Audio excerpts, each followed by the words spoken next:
بسم اللہ الرحمن الرحیم بسم اللہ الرحمن الرحیم الحمد للہ والصلاة علی اہلہا۔ عزیز طلبہ، السلام علیکم ورحمۃ اللہ وبرکاتہ۔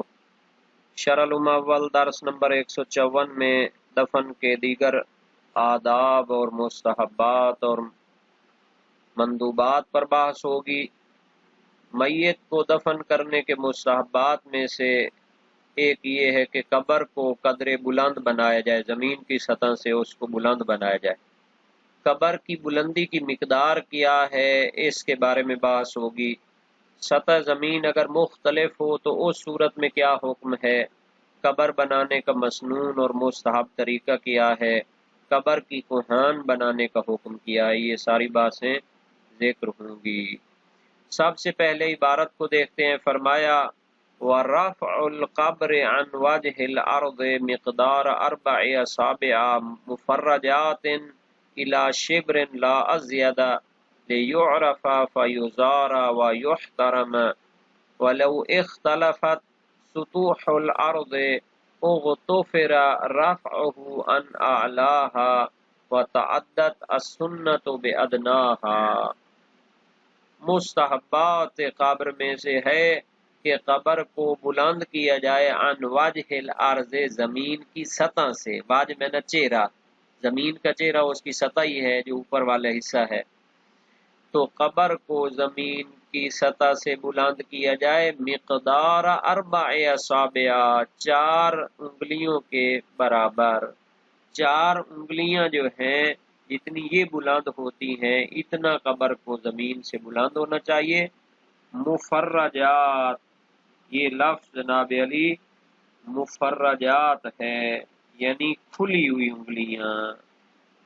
تو جس طرح 4 کھلی ہوئی انگلیاں ہوتی ہیں، جتنی ان کی مقدار ہوتی ہے اتنی کم از کم زمین سے قبر اونچی ہونی چاہیے۔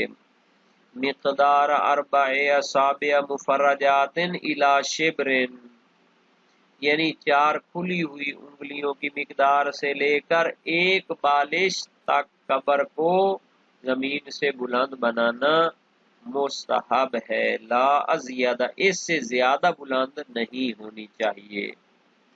یعنی قبر کو زمین کی سطح سے بلند کرنے کی جو مستحب مقدار ہے وہ 4 انگلیوں سے لے کر 1 بالش تک ہے، اور انگلیاں بھی مفرجات یعنی کھلی ہوئی انگلیاں اگر رکھیں، ایک مرتبہ ہوتی ہے مضموم یعنی ملی ہوئی انگلیاں، اس کے مقابلے میں کھلی ہوئی انگلیاں جو ہے نا جی، تو یہ 4 انگلیوں کی مقدار سے لے کر 1 بالش کی مقدار تک مستحب ہے۔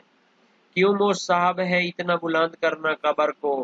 لِيُعْرَفَ فَيُزَارَ، تاکہ اس کو پہچان لیا جائے اور اس کی زیارت کی جائے۔ قبر کو تھوڑا زمین کی سطح سے بلند کریں گے تو پتہ چلے گا کہ یہاں کوئی مومن دفن ہے، اس کی پہچان ہو سکے گی اور اس کی زیارت ہو سکے گی۔ خود رشتہ دار اس کے دفن کے بعد جب آئیں گے تو ان کو پہچان ہوگی آسانی سے اور وہ اس کی زیارت کریں گے۔ مومنین دوسرے بھی پہچانیں گے اور اس کی زیارت کریں گے۔ وَيُحْتَرَمَ، اور جب تھوڑا سا زمین سے اوپر ہوگی آسانی سے پتہ چلے گا کہ یہ قبر ہے تو پھر اس کا احترام کیا جائے گا۔ جیسے مثلا دوسری جگہ جہاں پر قبریں نہیں ہوتی جس انداز سے وہاں سے چلا جاتا ہے یا جو کام وہاں کر لیے جاتے ہیں وہ قبر کے اوپر نہیں کیے جا سکیں گے۔ مثلا معلوم ہوگا کہ یہاں پر قبر ہے، پھر وہاں پر بول و براز کوئی نہیں کرے گا، کیونکہ مسلمان کی قبر کی توہین اور حد کی حرمت بھی حرام ہوتی ہے۔ تو بہرحال وَلَوْ اخْتَلَفَتْ سُطُوحُ الْأَرْضِ اُغْتُفِرَ رَفْعُهُ عَنْ أَعْلَاهَا، اگر زمین کی سطح مختلف ہو، یہی جو قبر ہے وہ ہم نے بنا دی، اب اس کو اس کے اندر انٹر کر دیا یا مثلا اس کے اندر دفن کر دیا، لیکن قبر کی جو اوپر والا حصہ ہے ایک طرف بلند ہے ایک طرف وہ ڈھلوان ہے یا نیچے ہے، تو فرماتے ہیں اگر زمین کی سطح مختلف ہو اغتفر رفعہ عن اعلاها، تو اس کی بلند سطح سے بلند سطح کی طرف سے قبر کو بلند کرنا معاف ہوگا، جس طرف سے قبر کی جس طرف سے وہ پہلے ہی بلند ہے تو پھر اس کے اوپر مزید بلندی ڈالنا معاف ہوگا۔ وَتَعَدَّتِ السُّنَّةُ بِأَدْنَاهَا، اور جو نچلی سطح ہے اس طرف کو بلند کر دیں گے تو سنت کیا ہو جائے گی؟ ادا ہو جائے گی۔ تو معنی کیا ہو گیا کہ اگر قبر والی زمین کی سطح مختلف ہو تو پھر معاف ہوگا قبر کو بلند کرنا بلند سطح سے، یعنی زمین کے اوپر والے حصے سے اس کو بلند کرنے کی ضرورت نہیں ہوگی، اور مصاب نہیں ہوگا قبر کو اس طرف سے بلند کرنا، اور ادا ہو جائے گا قبر کو بلند کرنے والا اس سے باب زمین کے نیچے والی طرف کو بلند کرنے سے۔ تو یہ ایک مستحب ہے کہ مومن اور مسلمان کی جو قبر بنائی جائے اس کو زمین کی سطح سے 4 انگلیوں سے لے کر ایک بالش کی حد تک بلند رکھا جائے۔ اس حکم پر روایات دلالت کرتی ہیں۔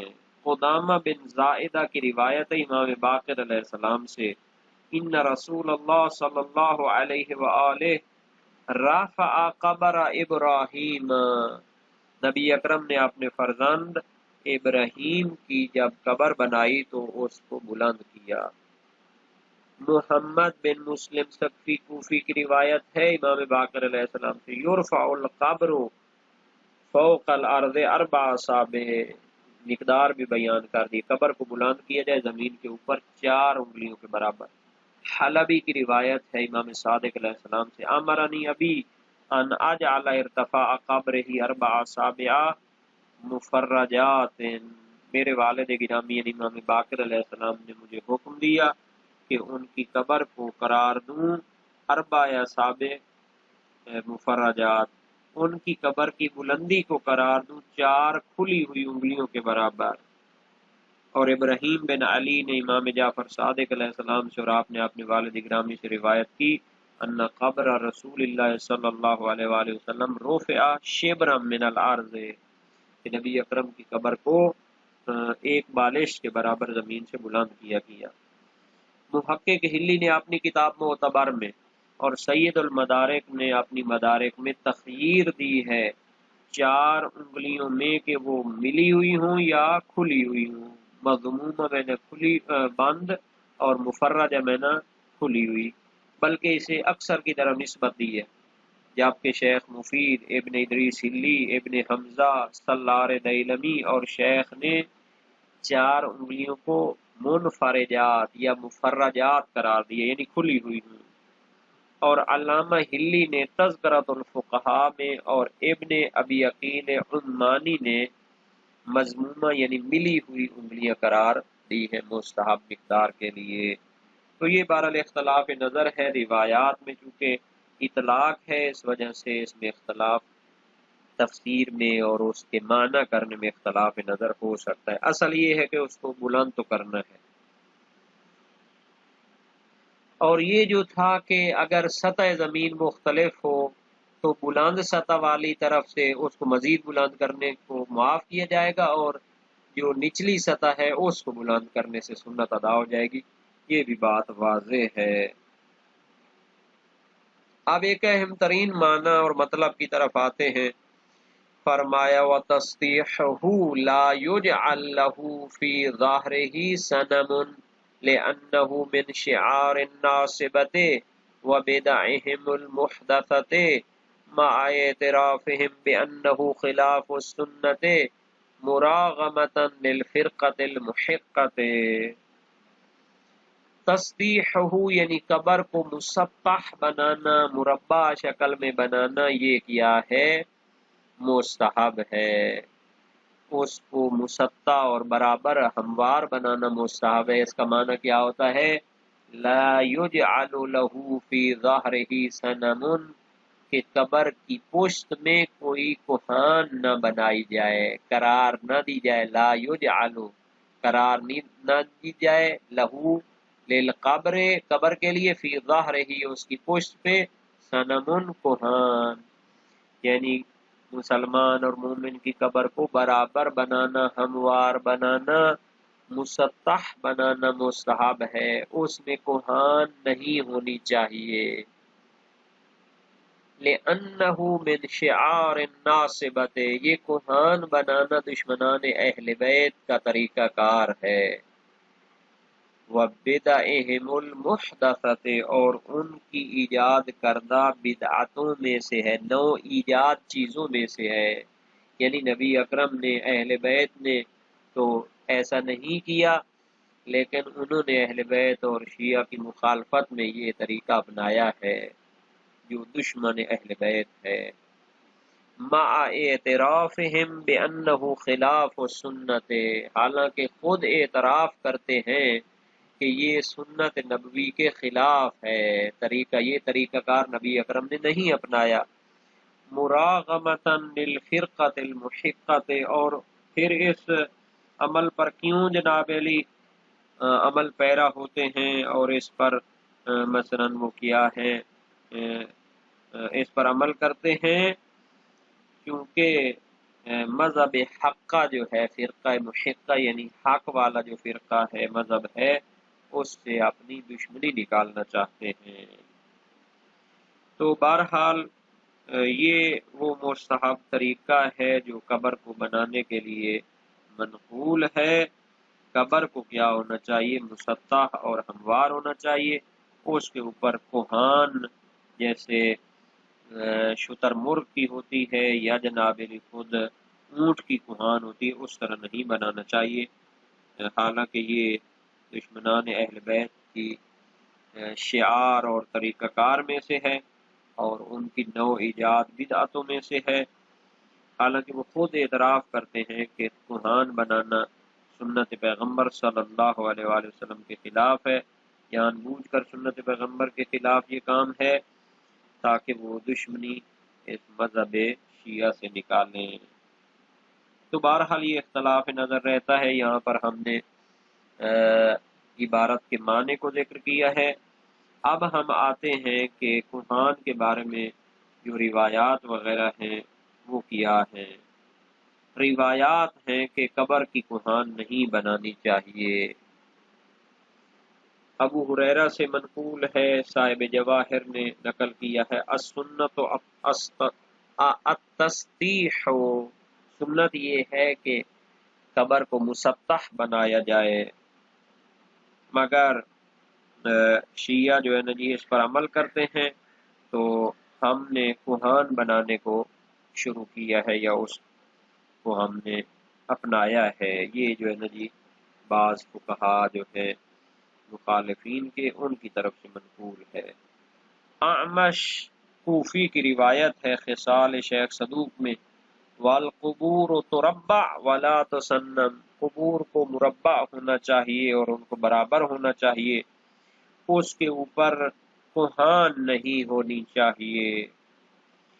اچھا جی، اب کئی مذاہب اور مکاتب ہیں مسلمان فقہ میں، تو شافعیہ جو ہیں، امام شافعی کے پیروکار جو ہیں، وہ قبر کو مسطح بنانے کے مستحب ہونے میں شیعہ کے ساتھ موافق ہیں، اسی طرح جہر بالبسملہ میں بھی وہ موافق ہیں۔ یہ وہ جناب علی مستحب طریقہ ہے جو اس قبر کے بارے میں بتایا گیا ہے۔